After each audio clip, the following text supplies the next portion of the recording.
Hello दोस्तों, आप सभी का स्वागत है आपके अपने YouTube channel AC study classes में। हम आज उत्तर प्रदेश के कुछ महत्वपूर्ण क्वेश्चन जो हमेशा परीक्षा में देखे जाते हैं, यूपी कांस्टेबल, यूपी एसआई और यूपी के समस्त एग्जामों से रिलेटेड क्वेश्चन आज हम डिस्कस करेंगे जो उत्तर प्रदेश से रिलेटेड होंगे। तो चलिए दोस्तों शुरू करते हैं। उत्तर प्रदेश का जो उत्तर प्रदेश कौन कौन से राज्यों से अपनी सीमा या देश से सीमा कर साझा करता है तो देख लेते हैं।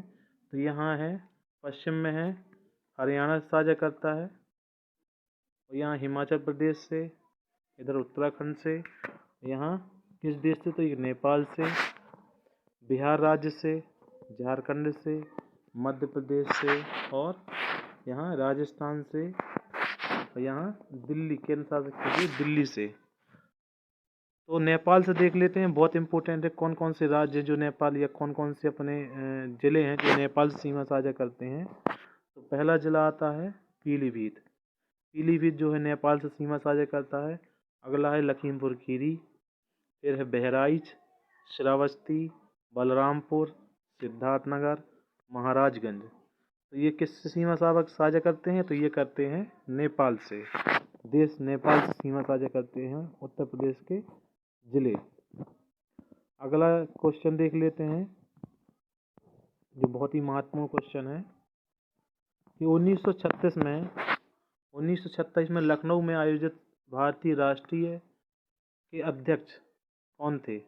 भारतीय राष्ट्रीय के अध्यक्ष कौन थे तो ये थे जवाहरलाल नेहरू जी। कौन थे? जवाहरलाल नेहरू।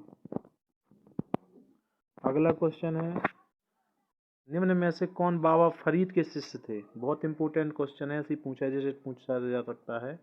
तो ये कौन थे? निजामुद्दीन औलिया। कौन थे दोस्तों? निजामुद्दीन औलिया। क्योंकि इसके लिए कम टाइम बचा है इसीलिए हम बहुत ही क्विक तरीके से इस क्वेश्चनों को सॉल्व करते हैं और आगे बढ़ते हैं। अगला है, किसने अयोध्या अभिलेख। अयोध्या का बहुत चर्चा है इस टाइम पे, तो आने वाले की ये क्वेश्चन आने की संभावना रहती है। अयोध्या अभिलेख प्रचलित करवाया था किसने? तो ये कराया था धन्यदेव ने। किसने दोस्तों? धन्यदेव ने। उत्तर प्रदेश से रिलेटेड बहुत सारे क्वेश्चन आपको मिलेंगे इसमें। चोरा चोरी की घटना एक बहुत ही महत्वपूर्ण घटना है जो 1922 में गोरखपुर में हुई थी। गोरखपुर में हुई थी ये। तो कब हुई थी? जो 1922 में हुई थी ये। इसमें पुलिस स्टेशन को आग लगा दी गई थी क्रांतिकारियों द्वारा। अगला क्वेश्चन है, किस शासक द्वारा कौशाम्बी के स्तंभलेख को प्रयोग के स्थापित किया गया था। स्तंभलेख, कौशाम्बी के स्तंभलेख को प्रयाग में स्थापित किया गया था। तो कब किया गया था? तो इसका क्वेश्चन इंपॉर्टेंट है। ये किसके द्वारा किया गया था? तो ये किया गया था अकबर द्वारा। जैसा कि हम सब जानते हैं, जो प्रयाग है, प्रयागराज है, इलाहाबाद है, वहाँ जो किला है वो भी अकबर द्वारा ही बनवाया गया था। किसके द्वारा? अकबर द्वारा। अगला क्वेश्चन है, किस स्थल में महाजनपद काल में मित्र उपाधि वाले राजाओं और कुषाणों के सिक्के प्राप्त हुए। किसके द्वारा या कहाँ महाजनपद में मित्र उपाधि वाले राजाओं और कुषाणों के सिक्के प्राप्त हुए? तो ये हुए अहिच्छत से ये प्राप्त हुए हैं। अगला क्वेश्चन है, ये बहुत ही इंपॉर्टेंट क्वेश्चन है, बहुत पूछा जाता है। किस काल की शैली में बुद्ध की प्रतिमा का पहली बार विकास हुआ? बहुत ही इंपॉर्टेंट क्वेश्चन है, बहुत पेपरों में पूछा गया है इसको। तो बुद्ध की प्रतिमा का पहली बार विकास कब हुआ? तो ये हुआ था मथुरा कला शैली में। कब हुआ था? मथुरा कला शैली में विकास हुआ था। अगला क्वेश्चन है, सत्यभक्त ने भारतीय कम्युनिस्ट पार्टी का पहला सम्मेलन कहाँ आयोजित किया था? बहुत ही इंपॉर्टेंट क्वेश्चन है ये कि सत्यभक्त ने पहला कम्युनिटी का पहला कहाँ किया था ये? तो ये किया था कहाँ पे? कानपुर में। कहाँ पे? कानपुर में। अगला क्वेश्चन है, बहुत इंपॉर्टेंट क्वेश्चन है, किस महाजनपद की राजधानी बनारस या वाराणसी थी? किस महाजनपद की? तो ये थी काशी। कहाँ की दोस्तों? काशी। जैसा ही काशी के बारे में जान लेते हैं हम। काशी जो है पीएम का जो है प्रधानमंत्री का संसदीय क्षेत्र भी है और यहाँ से गंगा नदी निकलती है। महाकालेश्वर कहाँ है? अगला चलते हैं आगे। अगला क्वेश्चन है 1857 की पहले स्वाधीनता आंदोलन का उत्तर प्रदेश और देश का सबसे पहला बड़ा केंद्र कौन था? तो ये बहुत ही इंपॉर्टेंट है, जो मॉडर्न हिस्ट्री से संबंधित, उत्तर प्रदेश से संबंधित। तो ये केंद्र था मेरठ। 1857 में पहले स्वाधीनता आंदोलन का उत्तर प्रदेश देश का सबसे पहला बड़ा केंद्र था, तो ये था मेरठ। कौन सा दोस्तों? मेरठ। एडिटेड क्वेश्चन आपसे पूछे जा सकते हैं कांस्टेबल में। उत्तर प्रदेश के क्षेत्र की मुठभेड़ में चंद्रशेखर आजाद शहीद हो गए थे। बहुत ही इंपॉर्टेंट क्वेश्चन है। तो कहाँ पे हो गए थे? इलाहाबाद में। कहाँ पर दोस्तों? इलाहाबाद में। जैसा कि जानते हैं कि इलाहाबाद में एक एल्फ्रेड पाल, कौन सा? इलाहाबाद में एक एल्फ्रेड पाल हुआ करता था, उसका नाम अब क्या रख दिया गया है? तो शहीद चंद्रशेखर आजाद के नाम पर उसका नाम है, जो कहाँ पर है? इलाहाबाद में है। शहीद चंद्रशेखर आजाद पार्क कहाँ पर है? तो ये इलाहाबाद में है। अगला क्वेश्चन है उत्तर प्रदेश से संबंधित। सूरदास का जन्म उत्तर प्रदेश से कहाँ हुआ था? बहुत इंपॉर्टेंट क्वेश्चन है कि सूरदास का जो जन्म हुआ था वो कहाँ हुआ था? तो ये शाही मथुरा में हुआ था। कहाँ पे दोस्तों? सूरदास का जन्म कहाँ हुआ था? तो शाही मथुरा में। और यहीं पे देख लेते हैं, बहुत इंपॉर्टेंट है कि तुलसीदास जी का जन्म कहाँ हुआ था? तो ये हुआ था राजापुर चित्रकूट में। कहाँ पे दोस्तों? राजापुर चित्रकूट में तुलसीदास जी का जन्म हुआ था। अगला क्वेश्चन देख लेते हैं, बहुत ही इंपॉर्टेंट क्वेश्चन है। सूरदास के गुरु का नाम क्या था? तो सूरदास जी का गुरु का नाम था वल्लभाचार्य। क्या था? वल्लभाचार्य। जैसा कि अभी हम पढ़ा है, कहाँ पे हुआ था इनका जन्म? कहाँ हुआ था सूरदास जी का? तो ये मथुरा में हुआ था। और इनके गुरु का नाम क्या था? तो गुरु का नाम था वल्लभाचार्य। सूरदास जी गुरु का नाम। अगला क्वेश्चन है, उत्तर प्रदेश के किस क्षेत्र में मुठभेड़ में चंद्रशेखर आजाद शहीद हो गए थे? तो ये क्वेश्चन रिपीट हो गया है। तो कहाँ पे हो गए थे? इलाहाबाद। कहाँ पर दोस्तों? इलाहाबाद चंद्रशेखर पार्क में।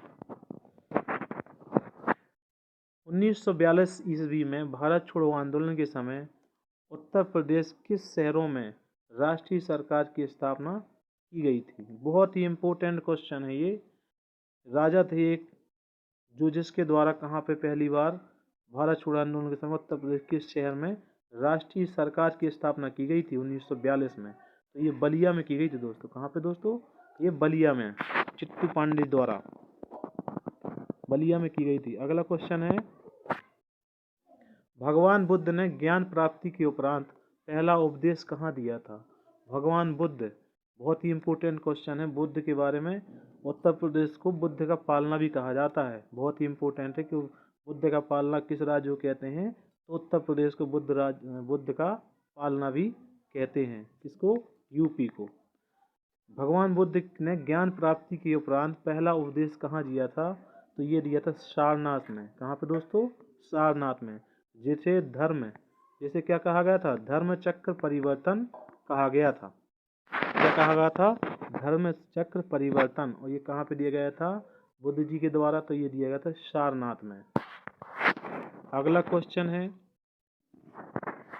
उत्तर प्रदेश में बेलन घाटी, बहुत इंपॉर्टेंट क्वेश्चन है ये। बेलन घाटी खुदाई किसके निर्देशन में कराई गई थी? तो बेलन घाटी जो है उत्तर प्रदेश में किसके द्वारा खुदाई के निर्देशन पे की गई थी?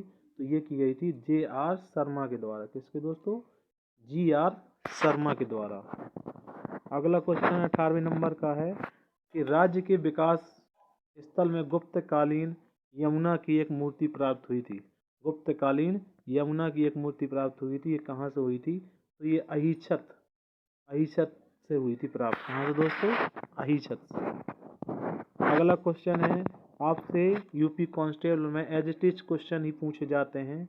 ये ऐसे क्वेश्चन है जो आगे पूछे जाने की संभावना 100% आप मान लीजिए। इसके ऐसे क्वेश्चन ही पूछे जाते हैं कि गाजियाबाद जिले में हिंडन नदी के किनारे किसकी खोज करी गई थी? किसकी खोज की गई थी? हिंडन नदी है कहाँ पे? ये गाजियाबाद में बहती है। तो इसकी किसकी खोज करी गई थी? ये तो आलमगीरपुर, एक शहर था बसा हुआ था पुराने पुरातत्व में। तो आलमगीरपुर की खोज करी गई थी हिंडन नदी के किनारे। जो हिंडन नदी कहाँ से बहती है, तो ये उत्तर प्रदेश के गाजियाबाद में ही बहती है हिंडन नदी। अगला क्वेश्चन है, बहुत ही इम्पोर्टेंट है ये क्वेश्चन, कि थारू जनजाति के बारे में सही कथन कौन सा है। बहुत पूछा जाता है कि थारू जनजाति के बारे में सही कथन कौन सा है। इसके बारे में मैं आपको बता दूं कि दीपावली, कौन, दीपावली, दीपावली का त्यौहार ये लोग शोक के रूप में मनाते हैं। कौन सी जनजाति, बहुत ही इम्पोर्टेंट है कि थारू जनजाति दीपावली त्यौहार को शोक के रूप में मनाते हैं। आगे देख लेते हैं, उल्ट हावा थारू जनजाति की एक जाति है, बिल्कुल। इनका मुख्य भोजन चावल होता है। तो ये देख लेते हैं, इनमें संयुक्त परिवार प्रथा प्रचलन है। तो ये सभी होते हैं, इसमें क्या होते हैं, सभी। उल्ट हावा थारू एक जनजाति की एक उपप्रजाति है। इसका मुख्य भोजन जो है चावल होता है। इसमें संयुक्त परिवार प्रथा प्रचलन रहता है। और ये बहुत पूछा जाता है कि कौन सी जनजाति जो है दीपावली को शोक के रूप में मनाती है, तो ये मनाती है थारू जनजाति। अगला क्वेश्चन देख लेते हैं। अगला क्वेश्चन बहुत इंपॉर्टेंट है। उत्तर प्रदेश राज्य में थारू जनजाति द्वारा लठ भरवा भोज कब दिया जाता है। बहुत इंपॉर्टेंट है, थारू जनजाति के बहुत क्वेश्चन हमेशा पूछे जाते हैं। जो भी यूपी के एग्जाम होते हैं सब में पूछे जाते हैं। तो लठ भरवा भोज कब कराती है ये, तो कराती है किस टाइम पे, लठ भरवा भोज कब देती है थारू जनजाति की, तो देती है विधवा विवाह के अवसर पर। बहुत इंपॉर्टेंट क्वेश्चन, मान लीजिए इसको। कब देती है, लठ भरवा भोज थारू जनजाति कब देती है, तो ये बहुत इंपॉर्टेंट है। कब देती है, तो विधवा विवाह के अवसर पर। मतलब विधवाओं का दोबारा जब ये लोग विवाह करते हैं तो उसमें लठ भरवा भोज देते हैं। कौन, थारू जनजाति के लोग। ओके, थारू जनजाति के लोग दोस्तों। आगे देख लेते हैं। बहुत इंपॉर्टेंट क्वेश्चन है जी आपके जो लेकर आए हम। उत्तर प्रदेश में कन्नौज किस नदी के किनारे है। कन्नौज जो है किस नदी के किनारे है, तो कन्नौज अपना गंगा नदी के किनारे है। यहीं पे देख लेते हैं। तो जो आगरा है वो कौन से, जो आगरा है वो कहाँ पर है, तो आगरा है यमुना नदी के किनारे। अयोध्या देख लेते हैं, अयोध्या किस नदी के किनारे है, अयोध्या जो है वो सरयू नदी के किनारे है। हिंडन नदी के किनारे कौन सा है, तो यहाँ पे अपन आगे पढ़ चुके हैं, गाजियाबाद। कौन सा जिला है, गाजियाबाद। और कन्नौज तो हम जानते हैं कन्नौज किस नदी के किनारे है, तो ये है गंगा नदी के किनारे। अगला क्वेश्चन देख लेते हैं।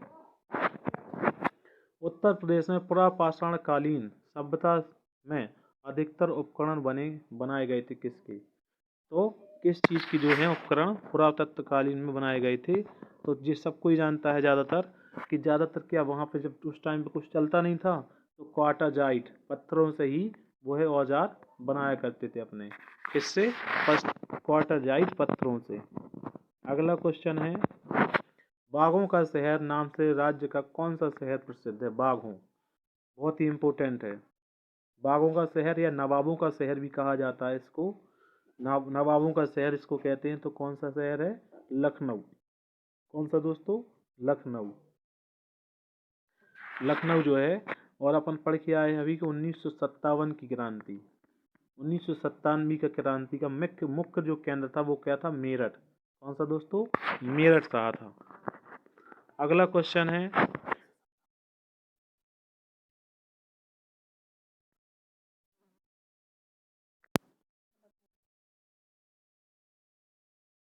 इधर पे जो मेरठ केंद्र रहा था ये कब रहा था, तो ये रहा था 1857 की क्रांति। कब दोस्तों, 1857, यहाँ मिस्टेक हो गई थी। 1857 की क्रांति का मुख्य केंद्र था मेरठ। और यहाँ पे बाघों का शहर या नवाबों का शहर किसे कहते हैं, तो ये लखनऊ को कहते हैं। आगे चलते हैं दोस्तों। भारतीय राष्ट्रीय कांग्रेस के इलाहाबाद अधिवेशन की अध्यक्षता किसने करी।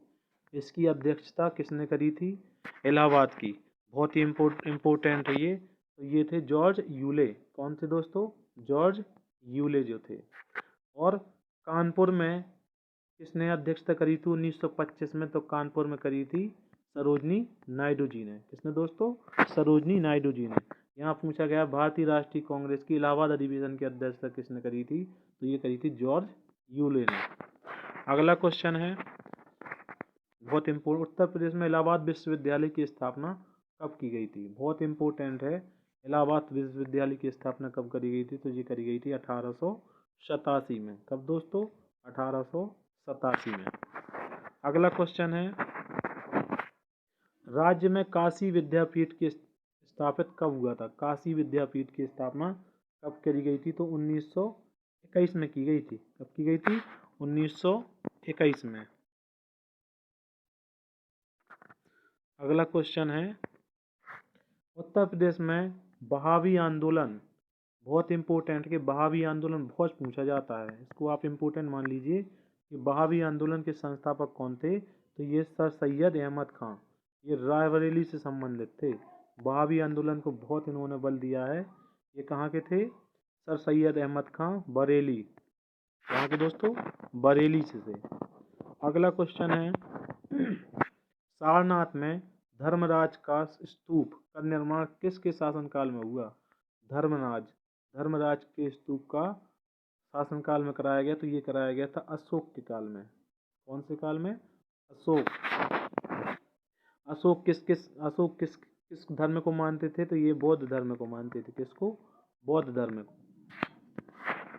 अगला क्वेश्चन है कुंभ मेले का आयोजन किस नगर में होता है। बहुत ही इंपॉर्टेंट है, कुंभ मेले का आयोजन किस नगर में किया जाता है, तो ये इलाहाबाद या प्रयागराज में। कहाँ पे, प्रयागराज में किया जाता है।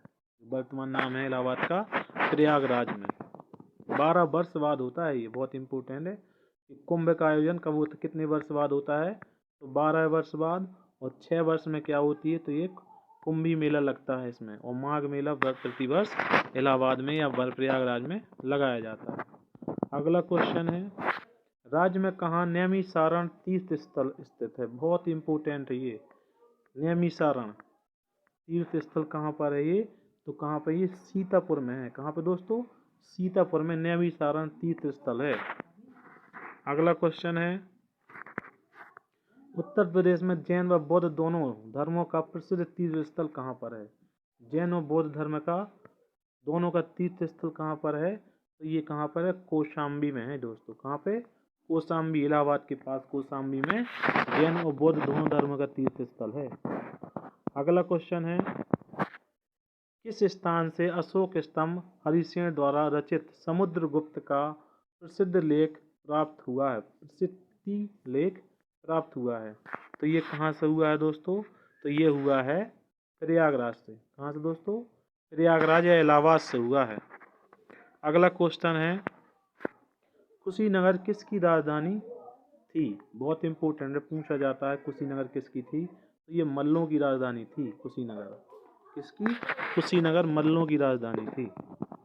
अगला क्वेश्चन है उत्तर प्रदेश के किस जिले में बैगा जनजाति निवास करती है। अभी हम थारू जनजाति के बारे में पढ़ रहे थे, एक है बैगा जनजाति। कौन सी, बैगा जनजाति कहाँ पर है ये, तो सोनभद्र में है। कहाँ पे दोस्तों, सोनभद्र में। सबसे अधिक जनजाति अगर पूछा जाए किस जिले में है, तो वहाँ कहाँ पे मिलेंगी आपको, सोनभद्र में ही सबसे अधिक क्या पाई जाती हैं, जनजाति पाई जाती हैं। अगला क्वेश्चन है राज्य की किस जनजाति इस्लाम धर्म को मानती है। कौन सी ऐसी जनजाति है उत्तर प्रदेश में, यूपी में, जो किसको मानती है, इस्लाम धर्म को मानती है, तो ये जनजाति है माहीगीर। कौन सी जनजाति, माहीगीर। बहुत इंपॉर्टेंट क्वेश्चन है क्योंकि जनजातियों से हमेशा क्वेश्चन पूछे जाते हैं। माहीगीर ऐसी जनजाति है जो इस्लाम धर्म को मानती है। अगला क्वेश्चन है प्रथम स्वतंत्रता संग्राम में चर्चित नाना साहब दत्तक पुत्र था। दत्तक पुत्र कौन थे नाना साहब के, तो ये थे बाजीराव द्वितीय। कौन थे, बाजीराव द्वितीय, जो कानपुर से, कहाँ से, कानपुर से क्या कर रहे थे, 1857 की क्रांति में कानपुर से नेतृत्व कर रहे थे ये नाना साहब। अगला क्वेश्चन है 1857 में अवध में अंग्रेजी शासक के खिलाफ विद्रोह को किसकी सहायता से दबाया गया। तो किसकी सहायता से जो है अंग्रेज सरकार के खिलाफ हुए विद्रोह किसकी सहायता से जो है दबा दिया गया था? तो ये दबा दिया गया था गोरखा की सहायता से। किसकी? गोरखों की सहायता से अवध में दबा दिया गया था 1870 क्रांति को। अगला क्वेश्चन बहुत इंपॉर्टेंट है, ये मान लीजिए, इसको हर बार ज़्यादातर क्वेश्चन में पूछा जाता है कि पहले स्वतंत्रता संग्राम में बरेली में किसका नेतृत्व किया था? बरेली से किसने नेतृत्व किया था? बहुत इंपॉर्टेंट है। तो ये किया था खान बहादुर खान है। बरेली से नेतृत्व किसने किया था? तो खान बहादुर खान है। अगला पूछा जाए कि और लखनऊ से किसने किया था? तो ये किया था बेगम हजरत महल ने। किसने दोस्तों? बेगम हजरत महल ने। अगला क्वेश्चन देखते हैं। अगला क्वेश्चन है कि हाल ही में उत्तर प्रदेश पुलिस महानिदेशक के रूप में किसे चुना गया है? तो किसको चुना गया है? तो ये चुना गया है मुकुल गोयल को। किसको? मुकुल गोयल को। यूपी पुलिस से संबंधित है ये क्वेश्चन, तो पूछे जाने की ज़्यादातर संभावना है कि उत्तर प्रदेश में पुलिस महानिदेशक किसे चुना गया है? तो ये मुकुल गोयल जी को चुना गया है। अगला क्वेश्चन है कि राज्य की थारू जनजाति द्वारा चावल से बनाई गई मदरा को कहाँ जाता है? जो मदरा जो बनाते हैं ये चावल से, थारू जनजाति के लोग किससे? चावल से जो मदरा बनाते हैं उसको क्या कहते हैं? तो इसको ये जाड़ कहते हैं। क्या बोलते हैं? जाड़। अगला क्वेश्चन है उत्तर प्रदेश में सर्वाधिक जनजाति कौन सी निवास करती है? तो यूपी में सबसे अधिक जनजाति कौन सी है? तो ये थारू जनजाति है, जो दीपावली को किसके रूप में? शोक के रूप में मनाते हैं। अगर भारत में पूछा जाए भारत में सबसे बड़ी जनजाति कौन सी है? तो यह है गोंड जनजाति। कौन सी दोस्तों? गोंड जनजाति भारत की सबसे बड़ी जनजाति है। अगला क्वेश्चन है इलाहाबाद में भारतीय राष्ट्रीय कांग्रेस का अधिवेशन कब हुआ था? इलाहाबाद में हमने देखा था कि इलाहाबाद में जो किसने किया था? तो जॉर्ज यूले। किसने किया था? यूले ने अध्यक्षता करी थी। और कब हुई थी ये? तो ये हुआ था 1899 में। कब दोस्तों? 1899 में।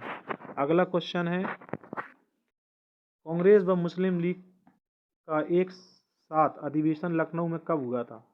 तो ये बहुत ही इंपॉर्टेंट क्वेश्चन है। इन दोनों का विलय हुआ था या कब हुआ था? तो ये हुआ था 1916 में। कब हुआ था? 1916 में। मुस्लिम लीग और किस के? कांग्रेस और मुस्लिम लीग के बीच में समझौता हुआ था। कब? 1916 में अधिवेशन लखनऊ में हुआ था जो। अगला है उत्तर प्रदेश के किस जिले में थारू जनजाति सर्वाधिक जनसंख्या में निवास करती है? तो ये कहाँ करती है? गोरखपुर में। कहाँ पे दोस्तों? गोरखपुर में। अगला क्वेश्चन है काकोरी ट्रेन डकैती की घटना कब हुई थी? काकोरी ट्रेन डकैती की घटना, ये बहुत इंपॉर्टेंट है। तो इसका नाम ही बदल दिया गया है, काकोरी ट्रेन डकैती न करके काकोरी ट्रेन कार्रवाई। इसका नाम अभी यूपी गवर्नमेंट ने ही इसका नाम चेंज किया था। ये कब हुआ था? तो 9 अगस्त 1925 को। कब दोस्तों? 9 अगस्त 1925 को काकोरी ट्रेन डकैती घटना हुई थी। अगला क्वेश्चन है कौन नगर उत्तर भारत में जैन धर्म का प्रमुख केंद्र है? उत्तर भारत में जैन धर्म का प्रमुख केंद्र है। बहुत पूछा गया जाता है ये क्वेश्चन, काफ़ी एग्जामों में पूछा गया है कि सबसे ज़्यादा जैन धर्म का प्रमुख केंद्र कौन था? तो ये था मथुरा। क्या दोस्तों? मथुरा। अगला क्वेश्चन है कुषाण काल में मथुरा किस धर्म का एक समृद्ध केंद्र था? अभी हम पढ़कर आए हैं कुषाण काल में मथुरा जो किसका केंद्र था? ये था जैन धर्म का। किसका दोस्तों? जैन धर्म का। अगला इंपॉर्टेंट क्वेश्चन है 49वें नंबर का है 1916 में लखनऊ में भारतीय राष्ट्रीय कांग्रेस के अधिवेशन की अध्यक्षता किसने करी थी? तो हमें भी पढ़ा था हमने ये। तो किसने करी थी ये? अंबिका चरण मजूमदार ने। जहाँ पे 1916 में, कब?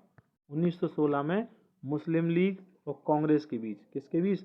मुस्लिम लीग और कांग्रेस के बीच में क्या हुआ था? समझौता हुआ था 1916 में, जो लखनऊ अधिवेशन था। इसकी अध्यक्षता किसने करी थी? तो अंबिका चरण मजूमदार जी ने। किसने? अंबिका चरण मजूमदार। बहुत इंपॉर्टेंट क्वेश्चन है ये। अगला क्वेश्चन है भुइयां व बुनिया नामक जनजाति राज्य किस जिले में निवास करती है? कौन कौन थी? भुइयां और बुनिया जनजाति। 50वें नंबर क्वेश्चन है तो मैंने आपको बताया था पहले कि सबसे ज़्यादा जनजाति कहाँ निवास करती हैं, तो ये सोनभद्र में करती हैं। कहाँ पे दोस्तों? सोनभद्र में। अगला क्वेश्चन है 51वें नंबर का, उत्तर प्रदेश में निम्नलिखित में से किस जिले में कम वर्षा होती है? उत्तर प्रदेश की जो कम वर्षा होती है वो कहाँ पे होती है? तो ये होती है उत्तर प्रदेश का पश्चिमी जिला है, ये है मथुरा। सबसे कम वर्षा मथुरा में होती है और सबसे अधिक वर्षा अगर पूछा जाए तो ये कहाँ पे होती है? ये गोरखपुर में होती है, जो पूर्वी जिला है गोरखपुर। या उत्तर प्रदेश सबसे पूर्वी जिला पूछा जाए तो बलिया है। कौन सा? बलिया। और सबसे कम वर्षा कहाँ पे होती है? तो ये पश्चिमी क्षेत्र है मथुरा में कब सबसे कम वर्षा होती है उत्तर प्रदेश में। अगला क्वेश्चन बहुत ही इम्पोर्टेंट है जो 52वें नंबर का है, उत्तर प्रदेश में उर्दू को द्वितीय राजभाषा का दर्जा कब घोषित किया था? बहुत इंपॉर्टेंट क्वेश्चन है ये। तो ये किया गया था 1989 में। कब दोस्तों? 1989 में उर्दू को द्वितीय राजभाषा का दर्जा दिया गया था। अब यही क्वेश्चन बनता है कि उत्तर प्रदेश की प्रथम राजभाषा कौन सी है? तो उत्तर प्रदेश की प्रथम राजभाषा है हिंदी। कौन सी दोस्तों? हिंदी। अगला क्वेश्चन है, प्राचीन काल में मथुरा किस महाजनपद की राजधानी हुआ करती थी? तो ये सूरसेन महाजनपद की राजधानी हुआ करती थी। कौन? मथुरा। प्राचीन काल में यह पूछा जा सकता है कि सूरसेन महाजनपद की राजधानी क्या थी? तो ये कौन सी दोस्तों? ये थी मथुरा। क्या थी? मथुरा सूरसेन महाजनपद की राजधानी हुआ करती थी। अगला क्वेश्चन है, कौशल महाजनपद की राजधानी कहाँ थी? कहाँ पर थी? तो कौशल की महाजनपद की राजधानी थी श्रावस्ती। क्या थी? कौशल महाजनपद की राजधानी श्रावस्ती थी। यह पूछा जा सकता है कि श्रावस्ती जो है किस महाजनपद की राजधानी थी? तो ये थी कौशल महाजनपद की। किसकी? कौशल महाजनपद की। अगला क्वेश्चन है 55वें नंबर का, उत्तर प्रदेश में थारू जनजाति मुख्य रूप से किस क्षेत्र में निवास करती है? अभी हम पढ़कर आए हैं किस क्षेत्र में करती है? तो ये तराई क्षेत्र में। कहाँ पे दोस्तों? तराई क्षेत्र में सबसे ज़्यादा निवास करती है। कौन? थारू जनजाति। बहुत ही इंपॉर्टेंट क्वेश्चन है ये कि थारू जनजाति किस क्षेत्र में निवास करती है? तो ये करती है तराई क्षेत्र में। अगला क्वेश्चन है 56वें नंबर का, कुशीनगर किस गणराज्य की राजधानी थी? कुशीनगर अभी हम पढ़ कर आए हैं, तो मल्ल गणराज्य की राजधानी थी कुशीनगर। कौन सी दोस्तों? मल्ल गणराज्य की राजधानी कुशीनगर हुआ करती थी। अगला क्वेश्चन है, कौशाम्बी को किसने विशेष क्षति पहुंचाई? जो कौशाम्बी जो है उसको किसने सबसे ज़्यादा क्षति पहुंचाई? तो हूणों नेता तोरमाण ने। किसने? हूणों के नेता हुआ करते थे तोरमाण ने सबसे ज़्यादा कुशीनगर या कौशाम्बी को सबसे अधिक क्षति पहुंचाई। अगला क्वेश्चन है बहुत ही इम्पोर्टेंट है ये बहुत इम्पोर्टेंट है क्वेश्चन। बहुत क्वेश्चन पूछे जाते हैं यूपी जो उत्तर प्रदेश की जितनी भी परीक्षा होती हैं उसमें सबसे महत्वपूर्ण क्वेश्चन इसको मान लीजिए आप कि चेदी महाजनपद की राजधानी कौन सी थी? तो चेदी महाजनपद की राजधानी थी सुसुप्तमती। क्या थी? सुसुप्तमती। बहुत इम्पोर्टेंट है, जो बुंदेलखंड के क्षेत्र है उसमें ही ये राजधानी पड़ा करती थी। अगला क्वेश्चन है 59वें नंबर का, 1946 में मेरठ में भारतीय राष्ट्रीय कांग्रेस के अधिवेशन की अध्यक्षता किसने करी थी? 1946 में मेरठ में अधिवेशन हुआ था कांग्रेस का, इसकी अध्यक्षता किसने करी थी?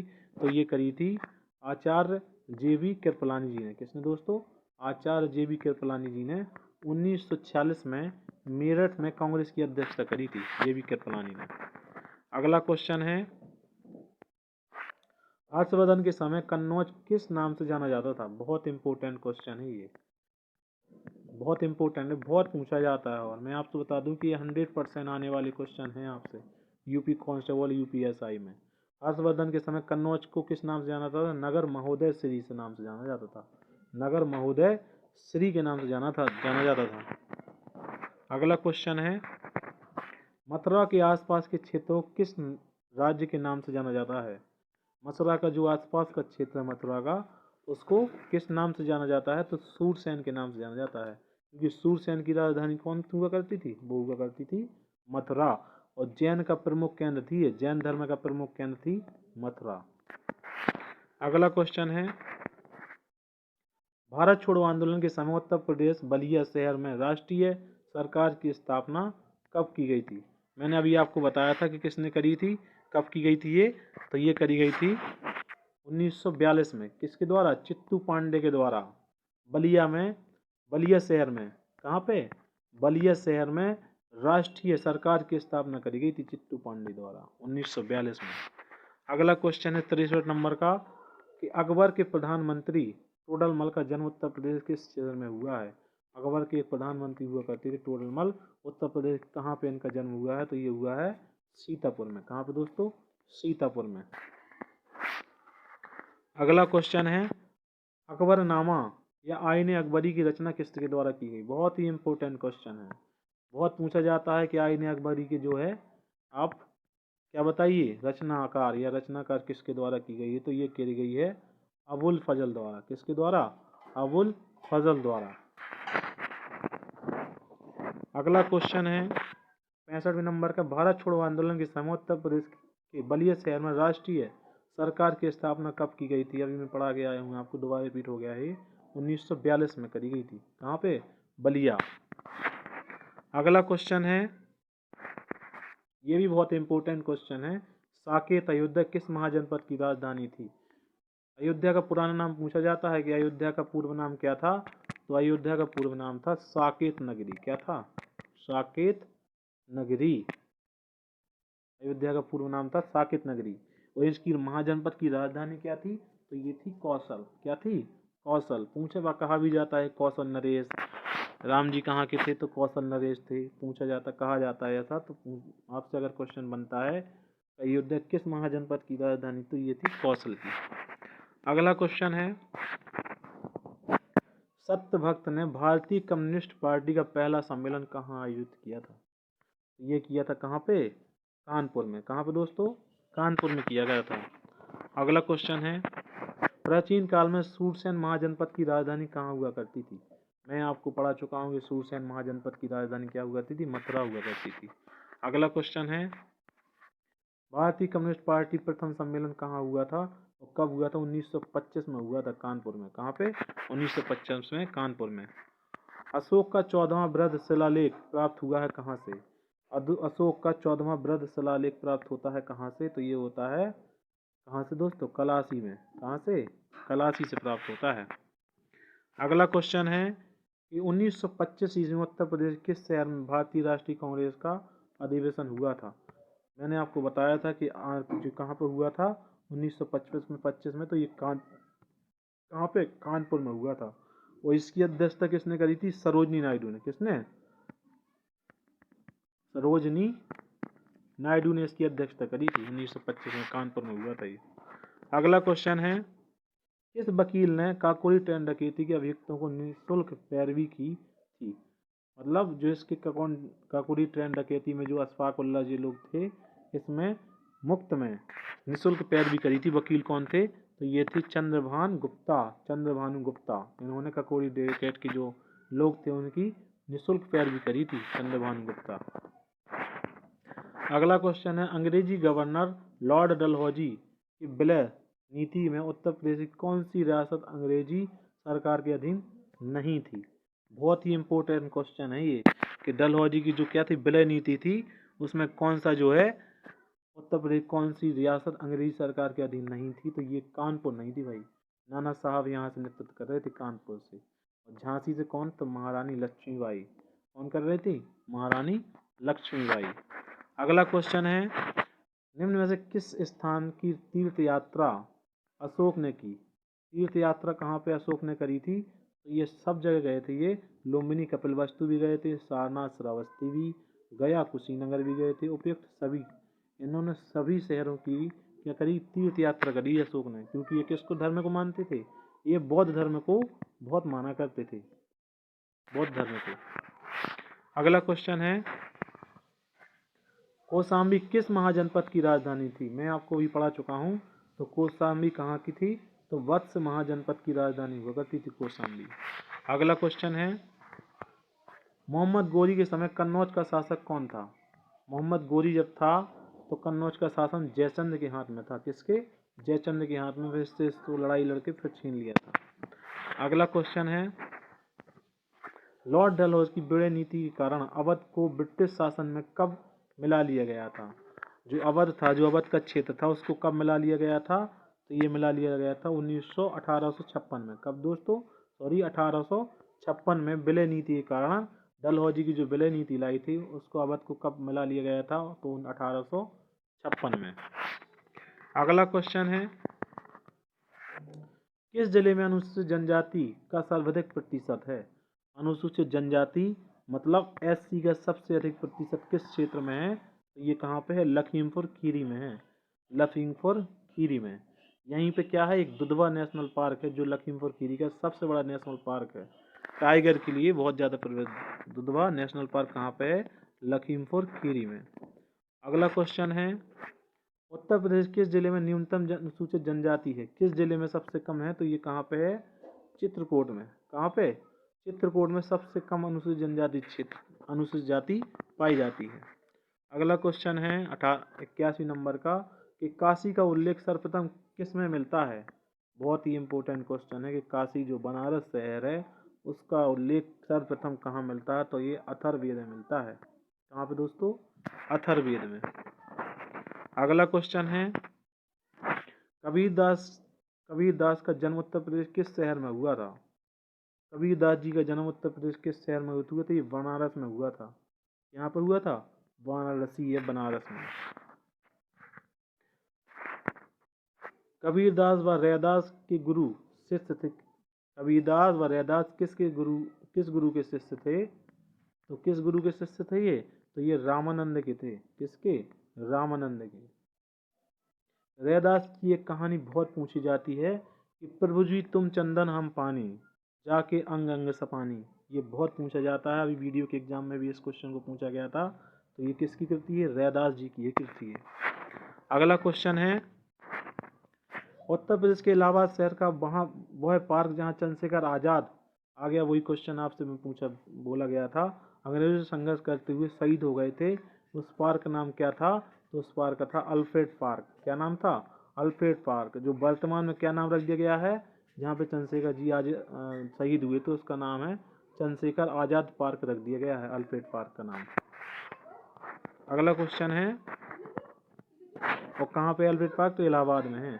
महात्मा बुद्ध ने कहाँ पर भिक्षुणी के रूप में स्त्रियों को बौद्ध संघ में प्रवेश की अनुमति दी? इसको भिक्षुणी के रूप में स्त्री को बौद्ध धर्म में प्रवेश देने की अनुमति कहाँ पे दी थी? तो ये कहाँ पे दी गई थी? ये दी गई थी वैशाली में। कहाँ पे दोस्तों? वैशाली में। किसके द्वारा? बुद्ध जी के द्वारा। अगला क्वेश्चन है 86 नंबर का, कि राज्य की वह जनजाति जो दीपावली को, आगे वही क्वेश्चन, कि शोक के रूप में मनाती है थारू जनजाति। कौन सी? थारू जनजाति।